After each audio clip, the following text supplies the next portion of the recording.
Hello बच्चों, आज हम 12वीं क्लास की विस्तास जो बुक है उसका first chapter the third level उसकी समरी करेंगे। समरी नहीं, ये है मास्टर क्वेश्चन जो आप लिख के आएंगे एग्जाम में, फुल बटा फुल मार्क्स आएंगे। ऐसा कैसा लिख देना, गलती मत करना। देखिए क्या है इस चैप्टर में, देखिए the chapter the third level written by Jack Finney. ये चैप्टर जिसका नाम है द थर्ड लेवल, जो लिखा है जैक फिनी ने, इज अ मिक्सचर। वो एक मिला जुला रूप है, एक मिश्रण है ऑफ फिक्शन एंड रियलिटी, वास्तविकता का और कल्पना का। फिक्शन होती है हमारी सोच समझ, जो हम इमेजिनेशन में सोचते हैं, जो इमेजिन करते हैं उसको फिक्शन बोलते हैं, और रियलिटी जो वास्तविकता है, आप देख सकते हैं इन दोनों का मिश्रण है। A 31-year-old man, एक 31 साल का आदमी है, नेम्ड चार्ली, जिसका नाम है Charlie, is the central character. वो इस कहानी का मुख्य पात्र है, हीरो है ऑफ दिस स्टोरी। इस कहानी का हीरो कौन है? अरे चार्ली है। उम्र कितनी है? अरे भाई 31 साल है। ठीक है, आगे देखो। He wants to escape, वह बच के भागना चाहता है, बच के निकलना चाहता है from the bitter realities of life, इस जिंदगी की कड़वी वास्तविकताओं से निकलना चाहता है, सच्चाई से मुंह फेरना चाहता है, क्योंकि वो तनाव में है, टेंशन में है, प्रॉब्लम्स है उसको, और वो इस सारी प्रॉब्लम्स से छुटकारा पाना चाहता है, इसलिए वो इमेजिनेशन में जीता है। आगे देखो। He goes to his office, वह अपने ऑफिस में जाता है via grand central station. Grand central station से होता हुआ वह अपने ऑफिस में पहुंचता है। उसका ऑफिस न्यूयॉर्क में है। ओके, आगे देखिए प्यारे बच्चों। देयर आर ओनली 2 लेवल्स, यहां पर सिर्फ 2 लेवल्स हैं। कहां पर भाई? At the grand central station.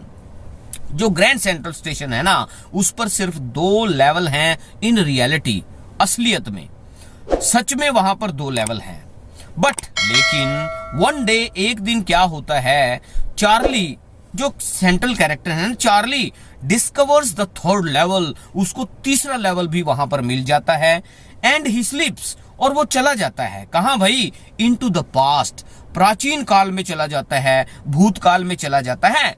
Somewhere in 1890s, यानी 1890 के आसपास वो पहुंच जाता है, उसका दिमाग वहां पहुंच जाता है। समझ में आ रहा है ना? बिल्कुल समझ में आ रहा है। आगे देखो। इन इमेजिनेशन, सिर्फ कल्पना करते करते वो चला जाता है। ही सीज, वो देखता है, क्या देखता है भाई? That everything at the third level, third level पर हर चीज इज ओल्ड फैशन्ड, वो पुरानी है, प्राचीन काल की है, पुराने फैशन की है वो सारी चीजें। रूम्स आर स्मॉल, जो वहां पर कमरे हैं वो छोटे छोटे बने हुए हैं। टिकट विंडोज आर फ्यूअर, और जो जहां से हम टिकट लेते हैं वो खिड़कियां भी बहुत कम बनी हुई हैं, पुराने स्टाइल की है ना। आगे देखो। द लाइट्स आर डिम, जहां पर रोशनी है, जो बल्ब लगे हैं वो डिम है, बहुत कम है, अंधेरा ज्यादा है वहां पर, रोशनी कम है। एंड फ्लिकरिंग, और वो ऐसे टिमटिमा रही हैं, जो भी लाइट्स लगी हैं डिम है और फ्लिकरिंग है, टिमटिमा रही हैं। There are spittoons on the floor, जो फर्श है वहां पर स्पिटून्स हैं, थूकदान, जहां पर लोग पान वान खा करके पूछे कर देते हैं, थूक देते हैं, उसमें थूकदान रखे हुए हैं। आपसे पूछ लेंगे कैसे हैं वो थूकदान? अरे ओल्ड फैशन के हैं। आगे देखो। People are wearing old fashioned clothes, जो लोग हैं वहां पर उन्होंने पुराने स्टाइल के कपड़े डाले हुए हैं। Charlie wants to purchase 2 tickets, Charlie वहां से 2 टिकट खरीदना चाहता है। कहां के लिए? फॉर गेल्सबर्ग, गेल्सबर्ग एक जगह का नाम है, वहां जाने के लिए 2 टिकट खरीदना चाहता है। 1 फॉर हिमसेल्फ, एक टिकट अपने लिए, खुद के लिए, and another for his wife Luisa, और दूसरी टिकट वह अपनी धर्म पत्नी के लिए खरीदना चाहता है। और उस धर्म पत्नी का नाम क्या है भाई? लुइजा नाम है। आपसे पूछ लेंगे 1 नंबर के क्वेश्चन में कि चार्ली की वाइफ का नाम बताओ, तो आप बता देना लुइजा नाम है उसका। ओके, आगे देखिए। बट लेकिन क्या होता है? ही कांट परचेज, वह खरीद नहीं सकता द टिकट्स, टिकट्स नहीं खरीद सकता। क्यों नहीं खरीद सकता भाई? Because he has modern currency, क्योंकि उसके पास, उसकी पॉकेट में जो नई करेंसी है, नए पैसे हैं वो हैं, और वहां पर चलते हैं पुराने पैसे, तो खरीद नहीं पाएगा ना। क्या नहीं खरीद पाएगा? टिकट नहीं खरीद पाएगा भाई। आगे देखो। Tickets can be purchase, tickets को खरीदा जा सकता है only by using old currency, पुराने समय के पैसे करेंसी यूज करके ही हम क्या कर सकते हैं, टिकट्स खरीद सकते हैं। आगे देखिए, द क्लर्क, जो क्लर्क है, sitting at the ticket window, जो टिकट विंडो पर बैठा हुआ है जो क्लर्क, क्या करता है भाई, वो थ्रेटन्स हिम, उसको धमका देता है, डरा देता है उसको, and Charlie runs away from there, और चार्ली डर के मारे वहां से खिसक जाता है, भाग जाता है। ओके, यहां तक समझ में आ गया ना प्यारे बच्चों? आ गया जी, आ गया। आगे देखो, and comes back to the present, और वो इमेजिनेशन से निकल करके प्रेजेंट की अवस्था में आ जाता है, वर्तमान में आ जाता है। आगे देखिए, चार्ली टेल्स एवरीथिंग, चार्ली ने जो कुछ भी देखा उसके बारे में बताता है, सारा कुछ बता देता है। किसको, किसके बारे में? About the third level, third level के बारे में जो देखा वो सारा बता देता है। टू हिज वाइफ लुइजा, अपनी पत्नी को बताता है, मैंने ये देखा, रूम देखे, लाइट्स देखी, थर्ड लेवल देखा, सब कुछ देखा, वो बताते हैं।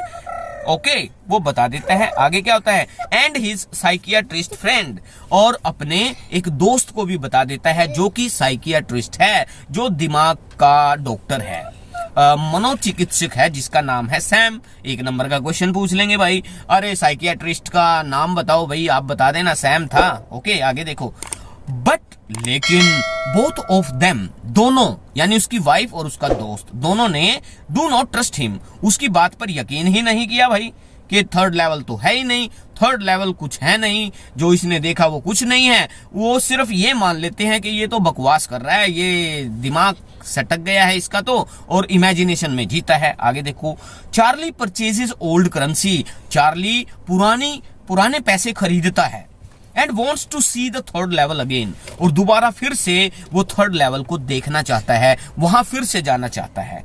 But he can't find the third level, लेकिन उसको तीसरा लेवल फिर दोबारा कभी नहीं मिलता। It is only a medium, ये तो सिर्फ एक माध्यम था, एक माध्यम था किस चीज का, to escape from the pains, sorrows, tensions and bitter realities of life. इस जिंदगी की जो कड़वी बातें हैं, जो हकीकत है, जो दुख है, जो पीड़ाएं हैं, उनसे बचने का एकमात्र जरिया है थर्ड लेवल, जो चार्ली ने अपने आप डेवलप कर लिया था अपने माइंड में, और वो पुराने समय में पहुंच गया था। आगे देखो प्यारे बच्चों, इट्स ओनली अ प्रोडक्ट, ये सिर्फ एक उत्पाद था, ये सिर्फ एक मतलब क्या कहेंगे, उपज थी of Charlie's imaginative world. Charlie ने जो अपनी कल्पना में संसार बना लिया था, अपनी दुनिया जो बना ली थी, उस दुनिया का ही एक रूप था जिसका नाम दे दिया द थर्ड लेवल। उम्मीद है आपको समझ में आ गया होगा। समझ में आ गया तो भाई लाइक भी कर देना, कमेंट बॉक्स में टाइप कर देना कि समझ में आ गया, अच्छी थी, और यही लिख के आना भाई, फाइनल एग्जाम में अगर आ जाता है ये क्वेश्चन, यही लिख के आओगे प्यारे प्यारे बच्चों। ओके, बहुत जल्द मिलता हूँ नई वीडियो में नए इंटरेस्टिंग टॉपिक के साथ। टिल देन बाय बाय मेरे प्यारे प्यारे बच्चों, बाय।